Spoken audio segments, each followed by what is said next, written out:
Good morning, Timbuktu High School English, History, and Theater students, and welcome to this edition of News Now, your most trusted high school news network. I'm Julianne McMahon. And I'm Andre Rodriguez. Like with other units our departments have collaborated on, Arthur Miller's The Crucible deals with some very controversial themes. We begin this morning with breaking news from Salem, Massachusetts. In the late 1600s, the Puritan settlement of Salem, Massachusetts toppled into chaos when accusations of witchcraft began to appear. These trials were a series of hearings before local magistrates followed by a county court trials to prosecute people accused of witchcraft in Essex, Suffolk, and Middlesex counties of colonial Massachusetts between February 1692 and May 1693. Over 150 were arrested and imprisoned, with even more being accused who were not formally pursued by the authorities. We now turn our focus over to Darin Senseney with more on the issue. Darin? Andre, despite being generally known as the Salem witch trials, the primary hearings in 1692 were conducted in a variety of towns across the province. Salem Village, Ipswich, Andover, as well as Salem Town, Massachusetts. The best-known trials were conducted by the Court of Oyer and Terminer in 1692 in Salem Town. All 26 who went to trial before this court were convicted. The 4 sessions of the Superior Court of Judicature in 1693, held in Salem Town, but also in Ipswich, Boston, and Charlestown, produced only 3 convictions in the 31 witchcraft trials it conducted. In January 1692, the seeds of hysteria were sown. When the accusations initially began, claims of bizarre witch-like behavior spread through the colonies like wildfire. The first 2 people affected were Elizabeth Parris, age 9, and Abigail Williams, age 11. Within a short amount of time, other Salem girls began to demonstrate similar behavior. The girls displayed bouts of delirium, had violent convulsive seizures, complained of odd skin sensations such as tingling and numbness, and had random outbursts of incomprehensible speech and blasphemous screaming. After being examined by the best doctors there were, no conclusive results or natural causes were found. The affliction was not attributed to physical malady. From then on, the community was convinced that Satan was to blame. These 2 girls were pressured to reveal who in the community controlled their behavior.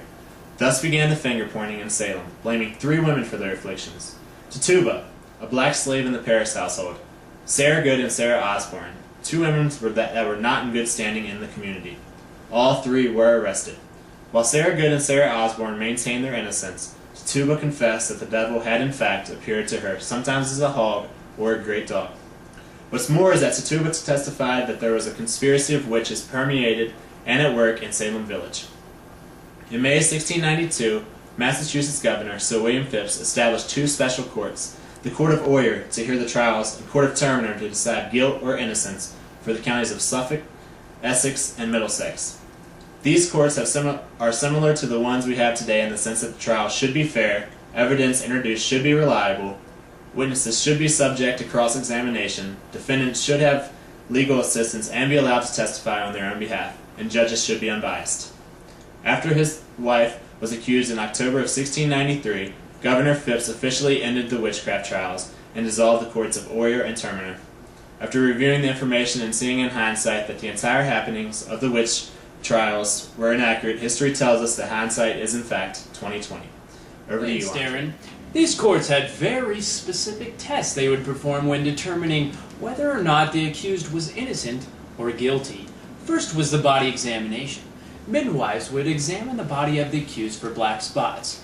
If any black or dark spots were found, the pricking test was used. The midwife would prick the defendant on the dark spot with a needle to see if it would bleed or if the spot was insensitive to pain. If the spot did not bleed and was not painful for the defendant, then it was a mark of the devil and they were surely a witch. The most widely known test was the water test. The accused would be hogtied with rocks attached to his or her ankles, and then they were thrown into a body of water. The result in this test meant death. If the defendant sank, then he or she was innocent. Unfortunately, this test was faulty, because, even upon innocence, the accused would have drowned. If the defendant floated, then he or she was proven to be a witch and would be hung at gallows. The theory was that if the accused were in fact a witch, then their powers would save them. The Puritans also believed that witches were made of wood. How about that, Darin? Therefore, they could float in water and could be burned. No witches were burned at the stake during these trials. The final test was performed in public. If the accused could not recite the Lord's Prayer in its entirety, without stumbling on words or shrieking, then it was just a matter of time before he or she was to be hanged. The result of these tests were all admissible in court. Other forms of evidence that were used in court were physical evidence, which included, but not limited to, unusual marks like warts or moles or scars or even blemishes. A confession to the use of or act of partaking in witchcraft would have spared an individual's life, but the Puritans believed that if they confessed, which would have been viewed as a lie in the eyes of their God, then their souls would have been condemned. So rather than confessing to a crime they didn't commit, which would have sent them to hell anyways, they died, denying any accusations of or affiliations with witchcraft. Now to Julianne with more on the suspected causes of the outbreak of mass hysteria. Julianne! There were many suspected causes of these trials. One idea was that the mass hysteria was caused by an overzealous religious faith fueled by superstition, panic, and rumor. Tituba had been telling stories and folklore about demons and spells to several young girls who in turn spread the stories through the neighborhood. Such stories of witches and demons and spells to ward them off or attract them had always been in circulation, but under the influence of an authority like Tituba, they took root in the minds of some very impressionable adolescent girls and spread. While these stories are supported through Tituba's accusal, they also support the idea of desired attention.